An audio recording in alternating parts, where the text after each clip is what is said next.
Hi, everyone, and welcome to the WIM podcast. Women in Influencer Marketing is a first-of-its-kind exclusive networking group made up of inspirational women. This podcast is where we explore influencer marketing and get real about women in business. Find us wherever you download podcasts, and of course, you can always find us at iamwim.com. That's iamwim.com. Hey guys, what's going on? Welcome back to the Women in Influencer Marketing podcast. I have slightly more of a voice than I did last week and definitely more than I had the week before. But if you can freaking believe it, I still sound off. And I don't know, I'm in that sexy phase now. I'm like owning it. Maybe my voice will never come back. Ooh, I don't want that. I'm not going to put that into the universe. Anyways, hi guys, it's good to be back. And this week we have a really, really good guest. I feel like I always say that. I know that I always say that. However, I specifically asked Denise to come on to the show. We met in Vegas just like a few months ago at this point, and she works at Bayer. I just finished recording, so I can tell you that the episode is so good.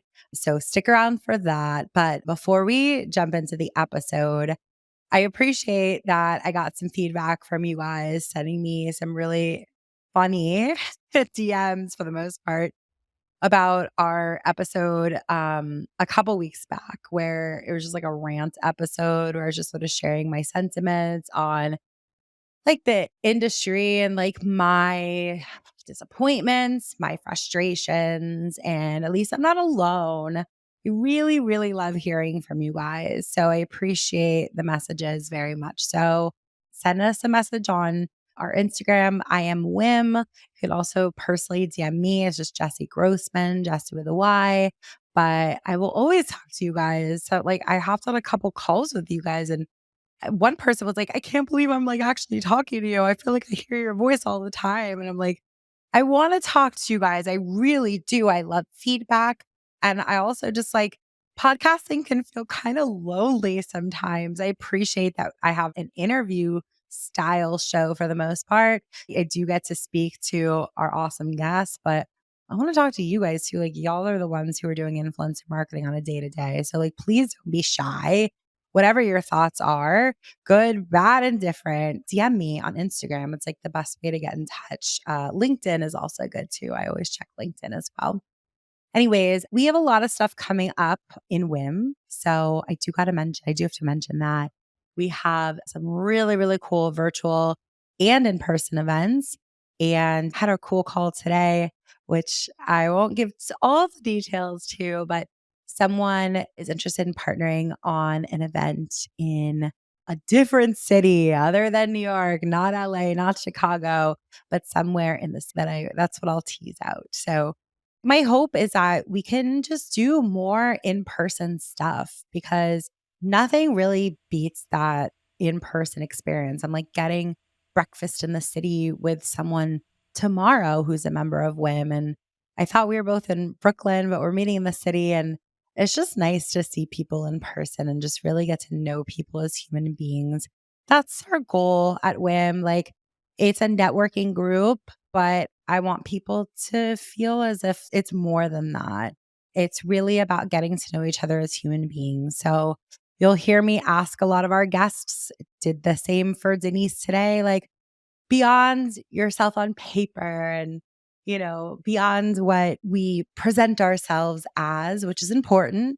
I think it's important to hear about ourselves, like, beyond all that. Like, what are we all like as kids? What are we like, you know, on the weekends? And I think that our industry is so unique in that we are so female dominated. And we talked about a little bit of that in today's episode, because Denise is like, it's very much a passion point of hers, like women in business, female empowerment. And it's just very unique that influencer marketing tends to be so female dominated.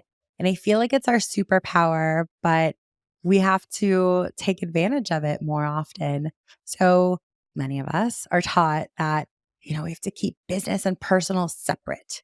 I experienced that. I definitely was someone who did not really let my colleagues in. I kept things very separate.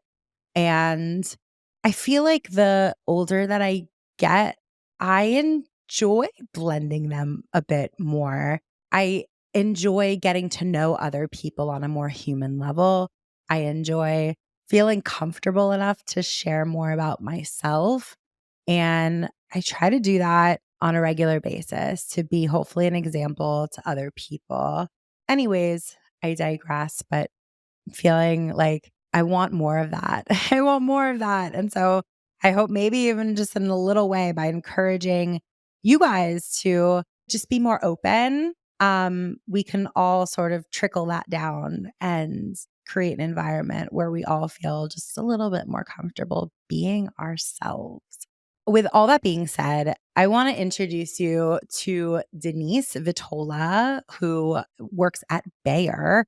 Yes, that Bayer, the giant company that, has a ton of recognizable products that we all buy on a regular basis under its umbrella. So she's a marketing and communications pro, celebrated health and wellness influencer. She wakes up every day on a mission to make people feel inspired, healthier, and stronger willed. She's got a slew of awards, industry wide admiration, and years of personal and professional accomplishments. And that's just proof that she gets the job done. So in July of 2021, that's when she became Bayer's VP of Brand Integration PR, Social, and Influencer for Consumer Health, and quickly applied her proprietary process, emphasizing social and digital consumer outreach, building Bayer's digital footprint from a tiptoe to a tidal wave. Within months, she launched nearly 100 influencer campaigns and award-winning integrative marketing campaigns like Midol's No Apology Period, Aleve's Worst Golf Swing in America with Charles Barkley, Bayer's Aspirin's Most Meaningful Melody, and T-Pain's remake of the classic Alka Seltzer jingle, which just resonated with consumers and elevated Bayer's marketing reach by the millions. And in 2021, that same year, she was named PRNews' top women in PR. She co-leads GROW, which represents for Growing Representation and Opportunities at Bayer, and the Employee Business Resource Group focus on equal representation, leadership, and recognition. And she actively works to recruit a diverse team of employees that can speak to the health needs of diverse audiences. Outside of the office, she continues to follow her own passions, working out, teaching spin, and walking her dogs near her home in Myrtle Beach, South Carolina. She is creative and confident, playful and proactive. She is bold, she is a badass, and she is a leader. And that is Denise Vitola.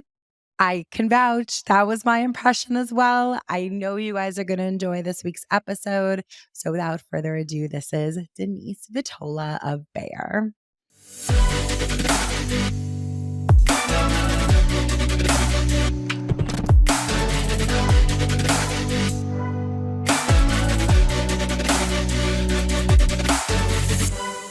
So Denise, we are super excited to have you here today. We certainly heard a little bit about you in the intro to the show.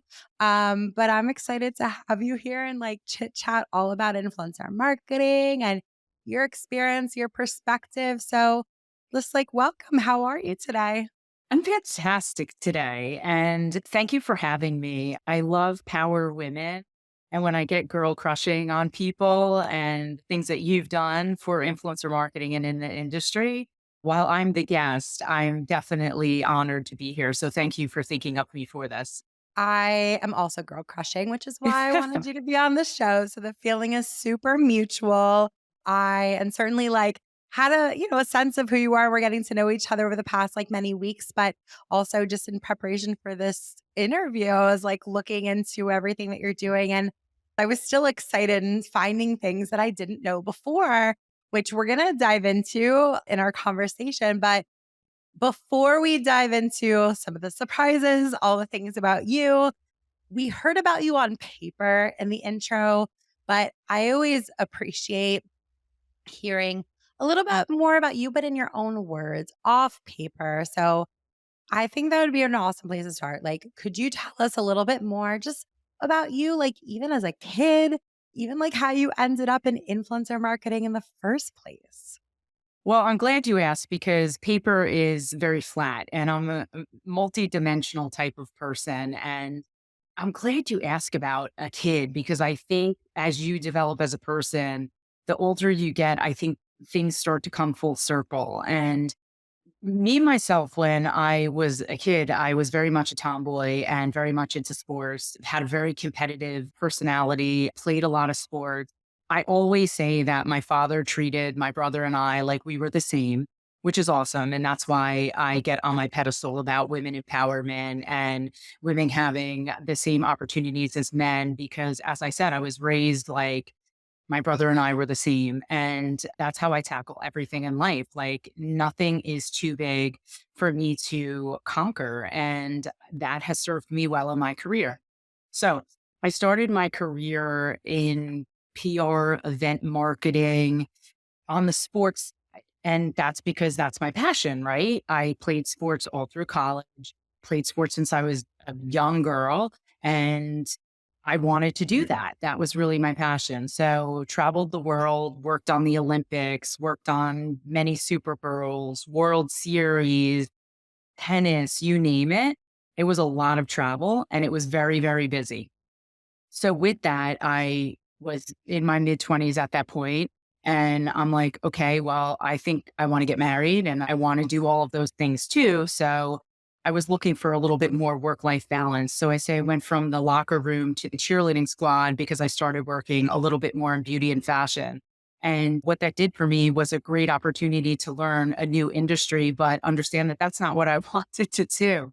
So really worked in integrated marketing my whole term at agency life and spent the large majority of my career at agency. But the more I rose up in the ranks, I was a president of an integrated marketing agency, and I was like, gosh, I hate my job.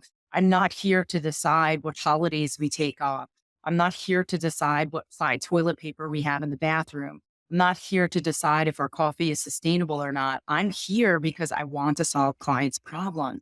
I'm a creative and I want to think of creative ways to solve people's problems. And I really wasn't doing that anymore. So I took a few steps back and I said, I'm going to start my own thing. Let me really do the entrepreneurial thing because I have that fire in the belly.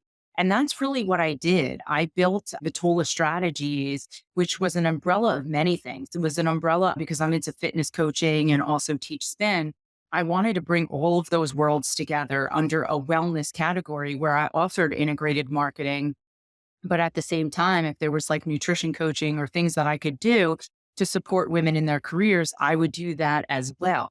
So that's where influencer comes in because I said to myself, okay, I'm doing all of these great things. Women's Health Magazine awarded me as a Women's Health Action Hero, and they had selected 20 influencers around the state, and I was one of them. And I said, okay, this is a big opportunity. Let me really focus on the influencer side of it, where I'd always been promoting and working with different influencers on the marketing side, because that's what I've done my entire career, the marketing side. And I really loved it. But I loved the education I got. I didn't love leaving the marketing world, the marketing side of it, because then what I did is I said, I'm going to help all the influencers in the world because now I understand what's going on. And I'm going to make sure that wherever I'm working, whoever I'm talking to really understands this discipline and category. So now I'm at Bayer. That's so cool. So, the surprise that I guess I alluded to earlier was that I checked you out on Instagram. And I guess, like, from your handle, I should have known that you were like into fitness and in that world. But I'm like so impressed with, you have like over like 11,000 followers and you're like posting about your workouts and stuff like that. So, it definitely is making more sense to me. It's clicking. What sport did you play growing up? Did you play multiple sports?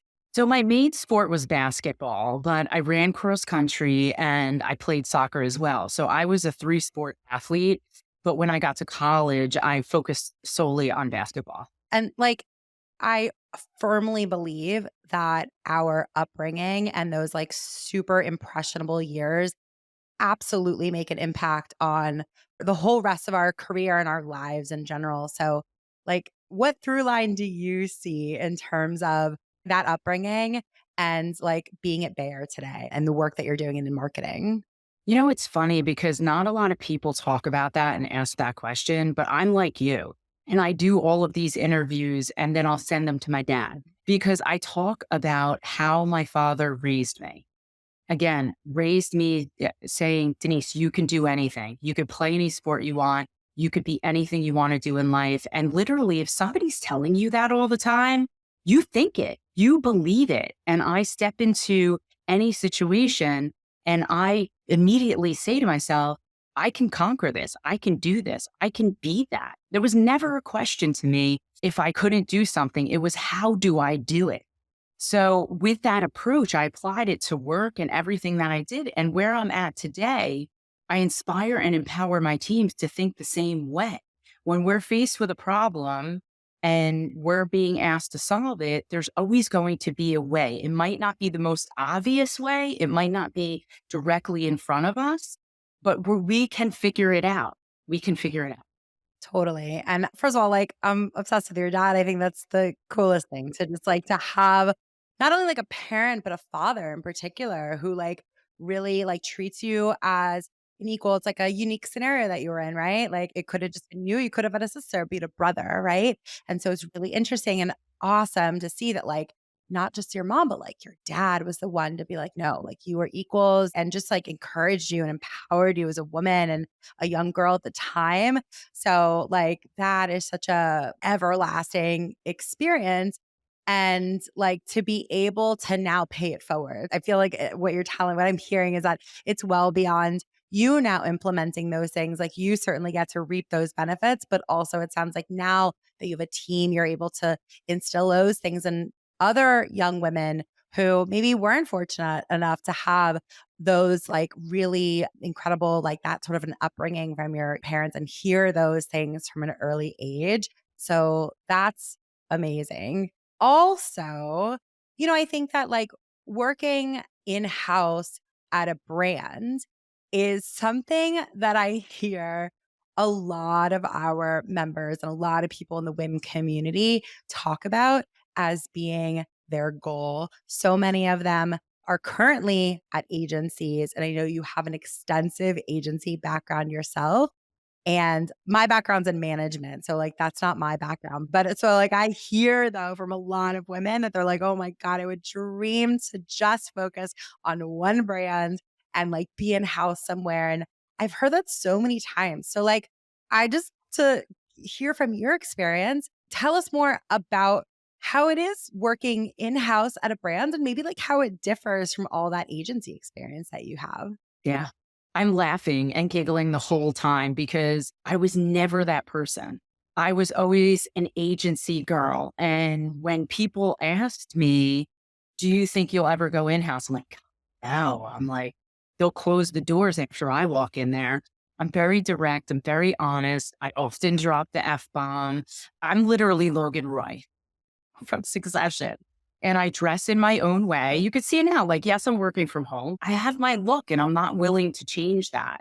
And I can tell a story in a minute about that, how that sort of came to be. But the whole in house opportunity sort of presented itself to me in an oddest fashion. I wasn't seeking out. It was never, again, something that I wanted to do. I was consulting. I had Vitola strategies. I had plenty of clients. I had a partner and we were doing extremely well. I had a relationship with a former client who was at P&G, who went into Bayer, contacted me and said, we could use you here. I said, sure, I'm consulting. I can step in and I can consult a little bit. But Vitola Strategies, it was really about helping challenger brands, emerging brands, especially women in the health and wellness category, succeed and to launch. So it's not like Bayer really fit there, but because I had a existing relationship, So sure, I can help you. And came into that. And I was so pleasantly surprised, Jesse. I was like, oh God, I'm like, I'm going to offend all these people. They're not going to be as creative. This isn't like the environment for me, but the culture at Bayer is just so amazing. I would recommend to anybody, if you see a job listing at Bayer, you should absolutely apply for it. Welcoming, entrepreneurial spirit, want to think out of the box, definitely growing talent, supporting talent, leading into all the places they should lean into. So for me, when the opportunity presented itself to join Bayer and you want to work for the perfect boss, and that sort of shifted, and there was the perfect boss there and the perfect team, I said, I'm going to do this. And I did take a full time job. But what I will say is for the people that think I just want to focus on one thing, I'm focusing on 30 things a day. There are 20 brands at Bayer. I work in the consumer health division and focus on all of our brands. I could be talking about Midol 1 second, and then I'm talking about Miralax, how to go to the bathroom. Then I'm talking about itchy fungus feet, to then speaking about taking your daily vitamins with one a day. Flintstones vitamins for kids. I bounce all around and I oversee PR, influencer, and social. So these conversations can go in various directions. I have 6 or 7 agencies that I manage. So it is a very busy job. So if people think that they're going to go in house and it's going to be easier, it's in your DNA. If you're type A and you're hard driving and you wake up early and you work out and then you get to work and you're going to work all day, do all the things, you're never going to shake that. It's just the job's going to be somewhat different, but you're going to make that job into any other job that you've ever had. No, I so appreciate that. And I think that like we all are probably guilty of falling into that trap that like the grass is always greener and sort of like romanticizing perhaps what we don't experience ourselves, the other side of things. And so I really appreciate the heck out of that perspective because, perhaps there are some roles in house that are like, you're twiddling your thumbs and you have all this extra time and you're very focused on one thing. Like, I'm sure those exist, but like, they might not be the majority of experiences. So I appreciate your perspective. I also appreciate you talking about like, it's this giant company.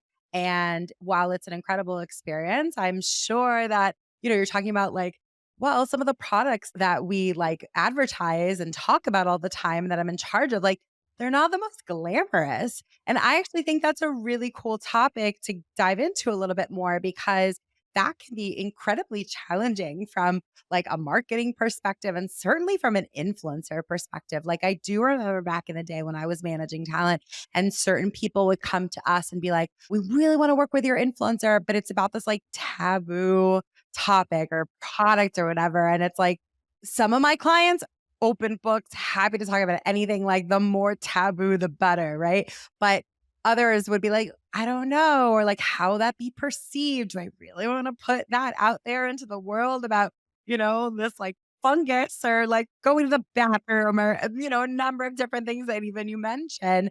I'd love to explore that a little bit. Like, how has it been working on some of those campaigns with taboo topics? Like, are there any learnings that you can share in terms of like, if someone listening is, working for a brand or with a brand where it's not as simple as promoting like Google. Everyone wants to talk about the Google products or whatever. It's if it's like an item that's not as easy to talk about. Are there any learnings of like how to best work with influencers in that way? That's why I love influencers because it's all about authenticity. It's all about what you truly believe in. And I mostly lean into Instagram. The brand I built there is all about health and wellness. I'm very honest. Like I ride the gain weight, lose weight. I ride that wave all the time. I'm honest about being a curvy girl. I'm honest about my workout. Now, if all of a sudden I stepped on my platform and I'm talking about something that doesn't fit within that brand, people will stop following me and they're not going to take me seriously. And that is truly what makes a really great influencer. So when I'm picking influencers, I'm looking at that level of authenticity. So if I see people talking about one vitamin company one week and another vitamin company the next week, I'm like, yeah, this looks a little screwy to me. Like, which company do you truly believe in? What do you truly believe in? So authenticity is so important. And I feel like that is like your calling card as an influencer. So stay true to who you are. So I'll give you an example for Miralax. It's about going to the bathroom. The majority of the population deal with constipation. It's a real topic that people are talking about. And also the other thing that you said is like these taboo topics. But as we go on and post COVID, really, what is taboo anymore? There's nothing that's truly taboo. You have Meghan Trainor talking about going to the bathroom on her dueling toilets next to her husband. I never thought I'd hear somebody say that. Never mind a celebrity. People loved it. That post and what she was talking about that went through the roof. DJ Khaled buying Drake a toilet for his birthday. These things that are happening are very unique and very interesting. And then you have influencers who are seeing these things as well that are duetting them, green screening them. It's genius. So I always say in anything that you're promoting, whether it is Miralax or it is for Athlete's Foot or something along the lines, treat it like any other CPG product. Just treat it like any other CPG product. What is the message you want to get across? We don't necessarily have to always push go into the bathroom, go into the bathroom. It's free your gut so that you can live your life to the fullest. If that's the message, we all want that. So we can align that authentically with for truly anyone. That's really good advice too, because I've observed that with certain brands that I had like partnerships that I had worked on where it was like one of those taboo products. Like, sure, of course, like some of the conversation should be or is typically about the product itself. But it's also like some of the brands will have like bigger, more like broad messaging that could be spoken about as well. So that's definitely an opportunity. And I think that's really interesting advice. So we recently hosted like a conversation within WIM about conversions, like from different perspectives. A creator was on that panel, a manager was on that panel, agency people, and brand folks. Like everybody was pretty much represented and was just talking about, like, let's put it out there, like, there's a lot of pressure to convert and to provide metrics post campaign about the progress that was made in that capacity. I wanted to kind of ask you a little bit about that because again, you work in house and I feel like the buck sort of stops with you, right? Like at least in my mind, like you maybe have agency partners, maybe you don't, but sort of as it trickles down the line, they all sort of look to you as the person at the helm for a mandate on like what type of conversions are we looking for and how much weight are we putting on those conversions and are we weighing those in, for like a one time, a one off sort of partnership?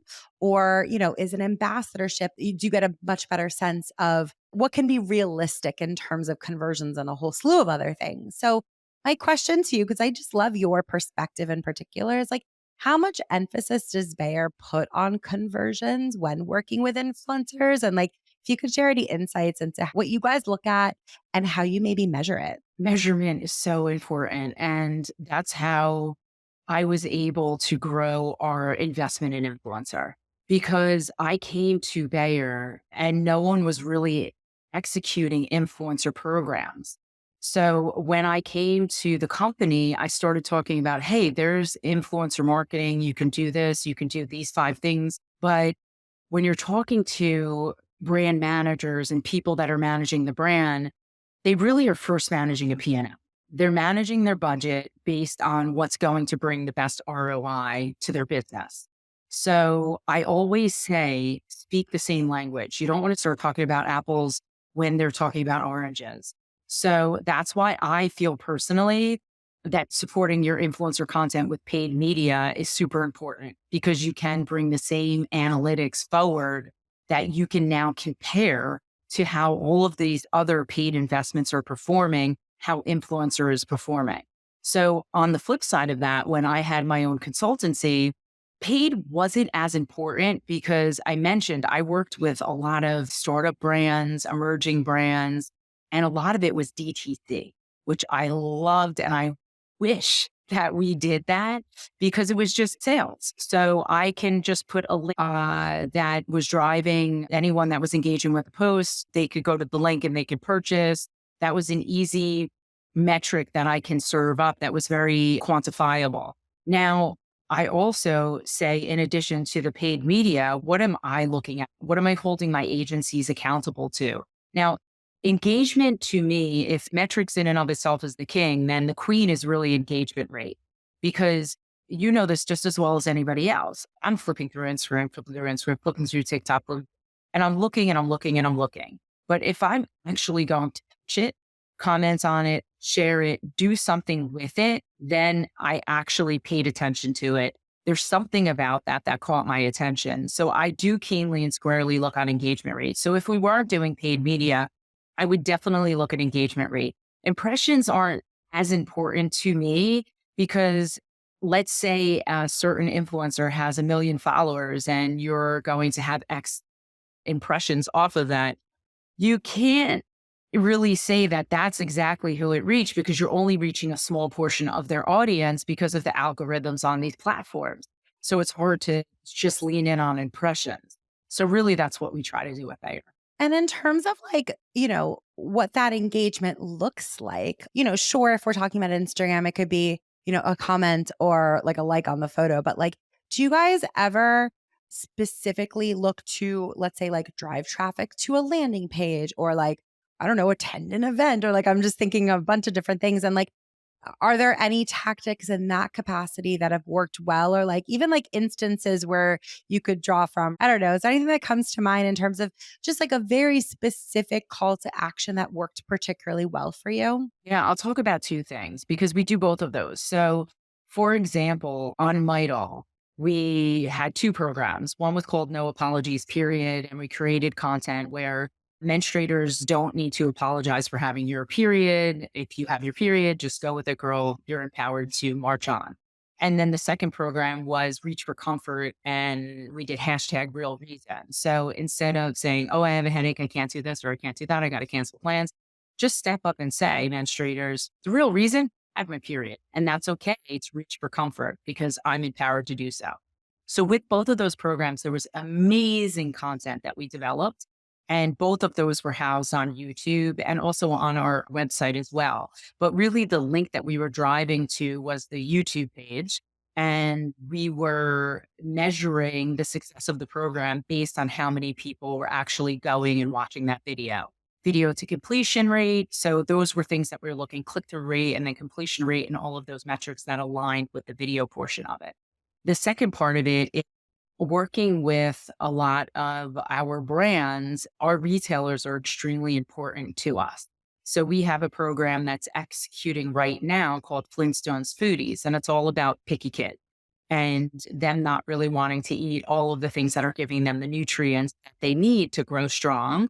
And what better way is to supplement those diets with Flintstones vitamins. So we have macro influencers, we have mid-tier, we always use a variety of influencers, and these influencers are driving to retail partners. Now, we cannot quantify sales because we need to get them from the retailers, but we do use click to cart. So we will know how much traffic we drove to click to cart. And as you probably know, with click to cart, the product's already in the cart. So we understand carting value as well. So at the end of the program, if it's, let's say, 800,000 in carting value, click to cart says it's probably about 10% of that actually was purchased. So we can go forward and we can say, okay, this program drove $80,000 worth of purchase. Thank you so much for listening to this week's episode. Just popping in to remind you to check out Women in Influencer Marketing, the membership community. So if you're enjoying this podcast, this is just a sliver of all that we are. So we have a mentorship program. We have casting opportunities. We have 24/7 community forums. We have events in real life, virtual, masterclasses, and so much more. Those women who join our membership have had amazing things to say. We've been around since 2017. And if you're not a part of it, you are absolutely missing out. So I encourage you to check out our website, iamwim.com, and learn all about us. IAMWIIM.com. If you go to the events page also, you'll see that we have a regular event. Get the most out of your membership. It's for new members, but it's also for those of you who might be curious, like, what is WIM? Do I have a place there? How do I fit in? Come join. I'm there live. So are lots of other people. And it's a cool opportunity for me to teach you all about what we have to offer. Also, giving you this freebie, we actually give away a month free when you attend. So if you're interested in not only learning about WIM, but also experiencing a whole month free, definitely check it out. You can go to our website again. It's iamwim.com. That's IAMWIIM.com. Sign up for our next event. And I look forward to seeing you hopefully around the WIM community. Yeah. And that's like really incredible to be able to glean those types of insights and to be able to just like track everything is, I think, probably like the utmost importance, and just also like testing and learning as well, I can imagine. And so that is one thing that I do think is pretty cool about, where you sit presently, right? Like you do have a lot of different brands under this one umbrella so that the ability to test and learn is there. Do you feel like you have the ability to do that, or do you feel pressure to just like get it right the first time? I can say like, really, I would feel that, but like, how do you actually feel in real life? I feel very bold and I'm going to take risks because with great risk comes great reward. And I'm a huge fan of test and learn. I'm a huge fan to go out sampling something, try it. It's okay to fail because from your biggest failures, you will get your biggest learnings. And that's originally how we started influencer marketing at Bayer. No one wanted to spend the money. So I said, okay, that's fine. I'm going to do a test and learn and I will do a scale program. So if no one wants to spend six figures, then I will tin cup, get 5 or 6 brands. You all give me $20,000, rounding error. Who cares? They gave me the money. I proved it out and I provided all of those metrics. And they were like, wow, oh my God, this is a success. Fast forward, all of the brands not only execute one influencer program a year, we have 20 brands. They're executing multiple influencer programs every year. And how long did that sort of take to ramp up? Because I think I heard you say that like they weren't really doing anything in influencer marketing before you got there. So, like, how long did it take for you to really build that up to the point that you feel like you were getting traction? You feel like you had systems? Like, what period of time was that? It was fairly quickly, but I can be quite convincing and I'll bully my way into every meeting. I will write a million decks and present them and prove this to you, use all the stats that are available to me on the interwebs, if you will. And I was quite convincing. So it happened pretty quickly, but I had the right people on my side. I had the organization trusting me, but I was proving it through data and analytics, like you talked about before. So I was now serving up numbers to them that they were understanding that would actually move their business. It was a business driving initiative. So I can't say that at every organization you will ramp up quickly, but you just need to make sure that you're backing up everything that you're doing with the data.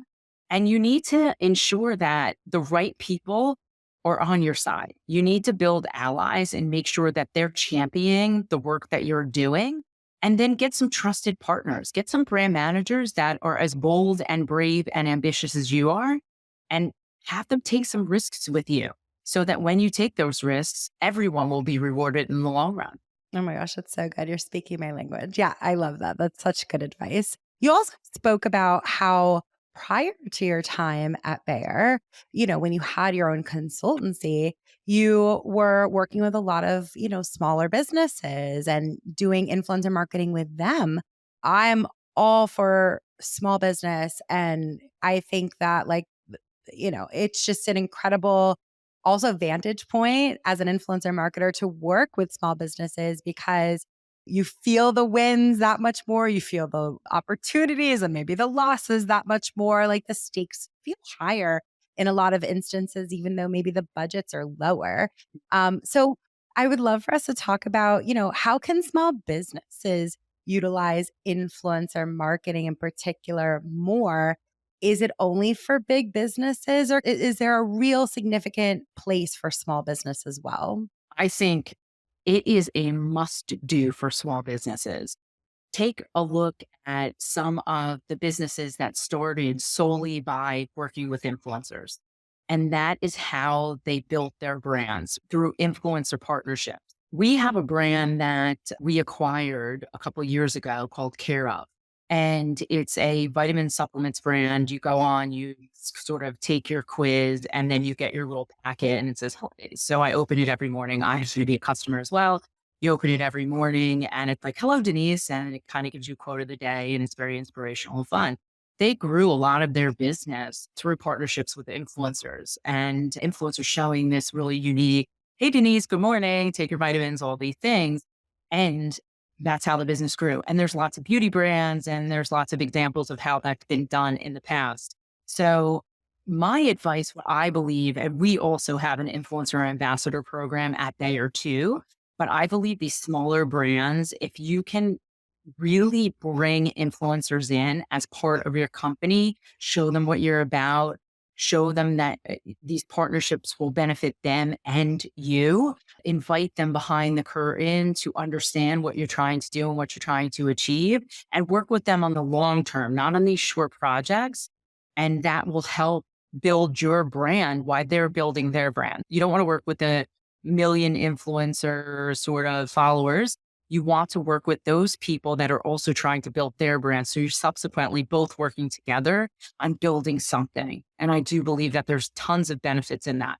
I agree with you. I think that like there's so much opportunity, and you hear these success stories like Care of and these like other, like e-commerce, maybe first brands that like I associate pretty immediately with influencers. Like I heard about them through influencers before anywhere else. And then you hear these success stories about how they were acquired by companies like Bayer and stuff like that. Like that's pretty remarkable.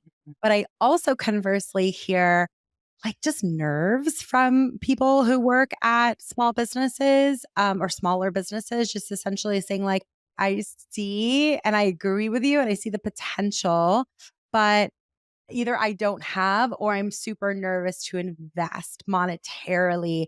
And will I even be able to make a dent with X amount of budget? So, like, I don't know, is there a way that they could be more like clever with their budget or their tactics? Is there anything specifically that you've seen that's worked? I would work with the influencers who have high creator skills so that you're not just working with the influencer for their influence, you're working with the influencer to create content that you can use across the consumer journey. So they create an asset and now you can use this in paid. If you have e-com pages, use it on your e-com pages. Take that content, use it on your website. Where else can you use it? Create a partnership with this person that they're not just putting it out there on their influencer channels. Maybe you have organic social and you can't pay an agency to populate that. How do you work with a handful of creators to do that at the same time? So it's about utility, right? So if you're going to work with somebody and your budget is tight, how can you make sure that you're feeding multiple birds with one seed? And maximizing the shit out of what you're investing. 100%. Okay, that's what I'm hearing. I get that. I think it's great advice. Like to really, and if you're going to give it a go and you're like, all right, I'm like pressing the I believe button and I'm going to test it, like give yourself a real full shot of like making the most out of that experience. I think that's awesome advice. I want to pivot a little bit because we were talking earlier about like your upbringing, how you were fortunate enough to have these wonderful parents who like really empowered you as a woman. And I would be remiss if I didn't talk about that a little bit more as a women's focused organization and just influencer marketing broadly as such a women's like dominated industry, which is very unique. Why do you think it's that way? Why do you think influencer marketing is so female heavy in the first place? I think because females are the best storytellers. So that's what people are gravitated to initially is these real and authentic stories. So I remember when I was growing up, and I'll age myself, like Jerry Springer was all the rage. And that's really what social media is. You're really peeking into people's lives. And I feel like women have stepped up, and it started that way. So when I first started doing influencer marketing, it was called mommy bloggers.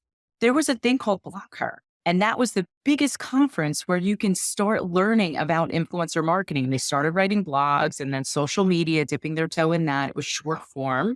And we started doing a lot of things. I used to work on TJ Maxx and Marshalls, and they have one of the best influencer programs going now. But I can gladly say that I was one of the first team members to actually get that off the ground with them. But I really do feel like it goes back to how women are nurturers and they're truly more emotional beings.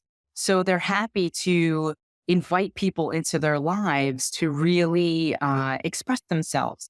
Men tend to be a little bit more closed off. It's like my husband. I'll ask him a question. He'll say, yeah, that's good.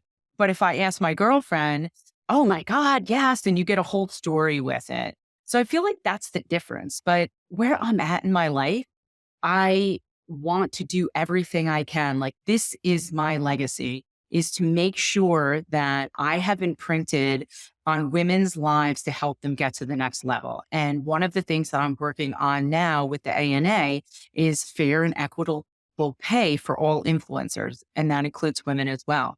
So if we as Bayer are hiring influencers, we want to first and foremost make sure that we have a diverse group of influencers that we're working with.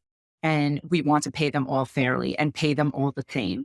We don't want to pay somebody more money because of their gender or race.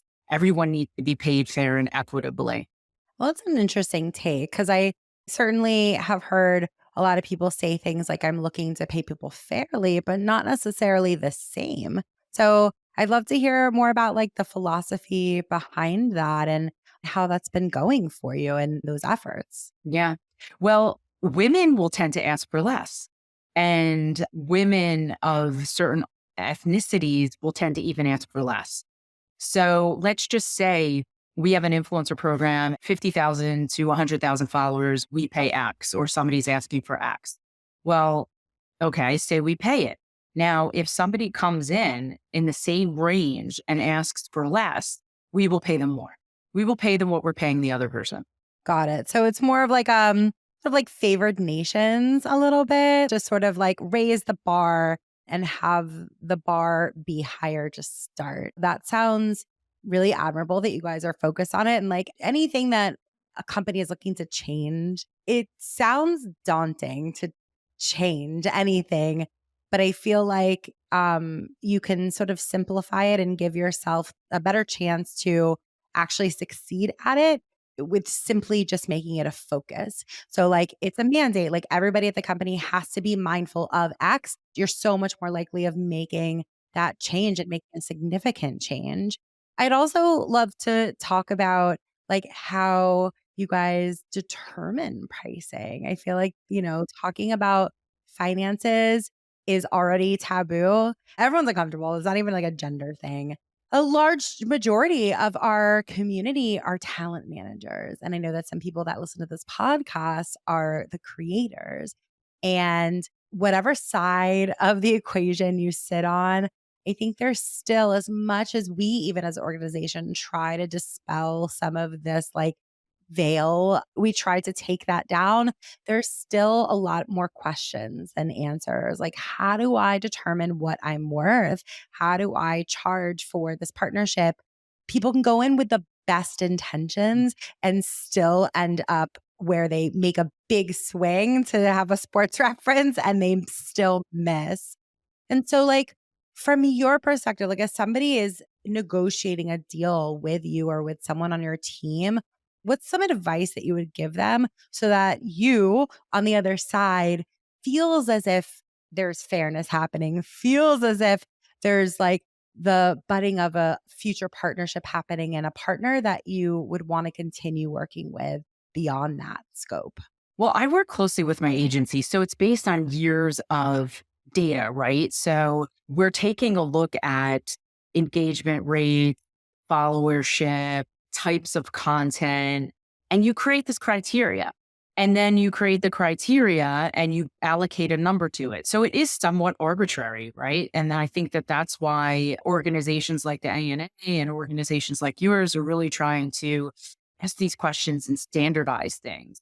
But we ourselves are holding ourselves accountable. So by creating this criteria, we're saying, okay, for years and years, typically we are seeing this range for this level of influencer. But then if they have this kind of engagement rate, their content's a little bit better, whatever the criteria are, that's how we're standardizing things. And we're very transparent with influencers. They understand how we're approaching it. So we hope that in turn, it's helpful to them.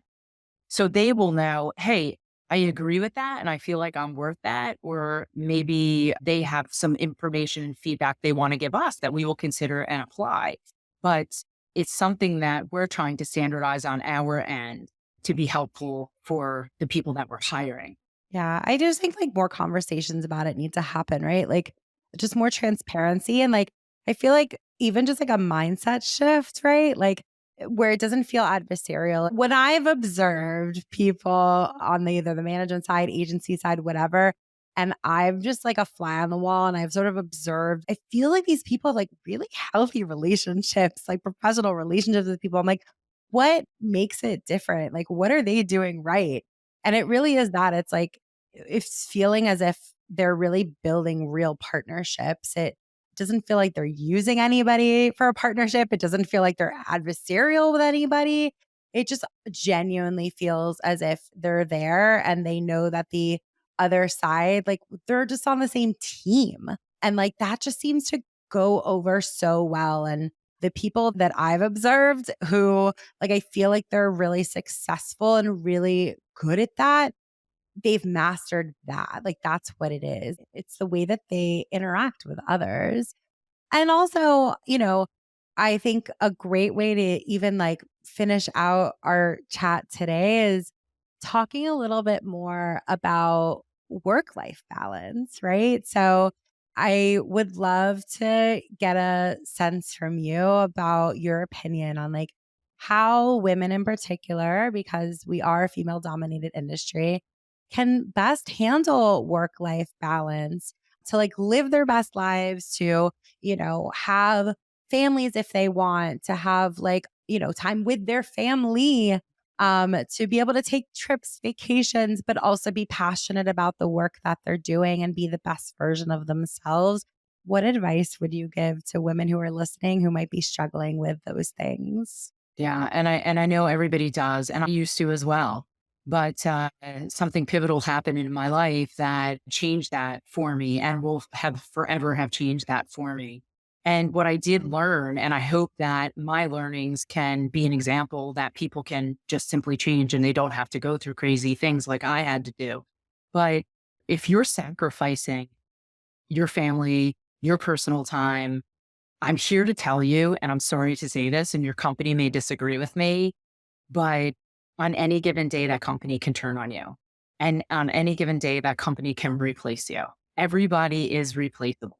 So you have to put on your mask first. Make sure you're healthy, make sure you're well. When you're on, be the best version of yourself. So when I'm working, I'm 150%. I'm hugely dedicated to my job. I make sure all the work that I'm producing is 150% great. And then when I'm not working, I make sure that I'm not working and that I'm fully dedicated to the things in life that fill my cup. The more I fill my cup when I'm not at work, the better person I will be at.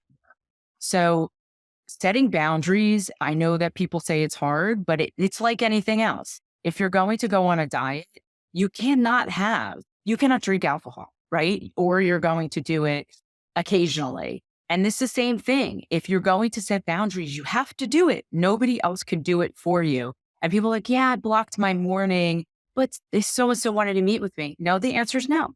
My mornings are always blocked. It's for me to work out, go to the gym, teach spin, get my emails answered before I jump into the day. If you jump into your day in a hazardous way, your whole day is going to be chaotic. So you figure out what your schedule is. And some people like to take that lunch break. I could really care less about lunch. That's not an important part of the day for me. Again, my mornings are sacred, but I'll work till 7 o'clock at night. Everybody's different.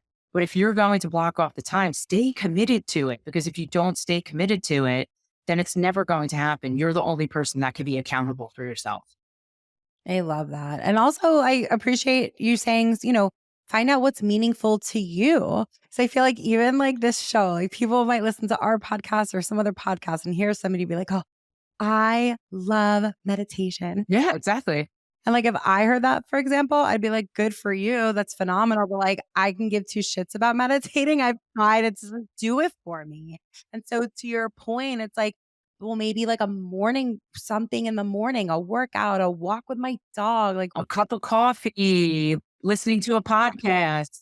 absolutely. Like whatever that is to you, like build up a callus to find out, like to continue to be on that journey of self awareness, because like that's the most powerful thing that you can do to create like a rich life for yourself is knowing what's meaningful to you, not to other people.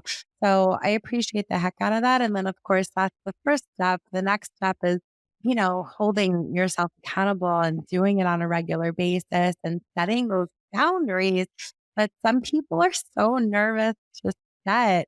But it sounds like in your experience, at least, like you're seeing way more benefits to anything that's maybe perhaps negative from maybe setting that boundary. Cause it's easy to be fearful of, oh, like, what are other people gonna think if we see, my calendar is blocked off every morning? Try it, just try it and like see what the reaction is. Don't predict what it's gonna be. And like it sounds like in your experience also it's been positive as well. So it's been so great having you on the show. I have a million other questions, but I also want to be mindful of like been chatting for a while. So I assume that our listeners would love to just like connect with you and reach out. So beyond, you being a member of WIM and just like seeing you around the community, like what are other ways that our listeners can reach out and get in touch if they want to chat with you further? Yeah, well, I'm all over LinkedIn and I post all of the time. So you can find me there, Denise Vitola. And you can also find me on Instagram, as we spoke about. But fair warning, it's going to be a lot of authentic content about health and wellness and my personal journey there. And that's at D's Workouts, both with Z's. And we will link to all of that in the show notes. Denise, thank you. Thank you. So much. I know I learned a ton and was super inspired. So thank you so much for joining us today. And thank you guys so much for listening. We will see you next week. If you enjoyed this episode, we gotta have you back. Check out our website for more ways to get involved, including all the information you need about joining our collective. You can check out all the information at iamwim.com. Leave us a review, a rating, but the most important thing that we can ask you to do is to share this podcast. Thanks for listening. Tune in next week. Tune in next week.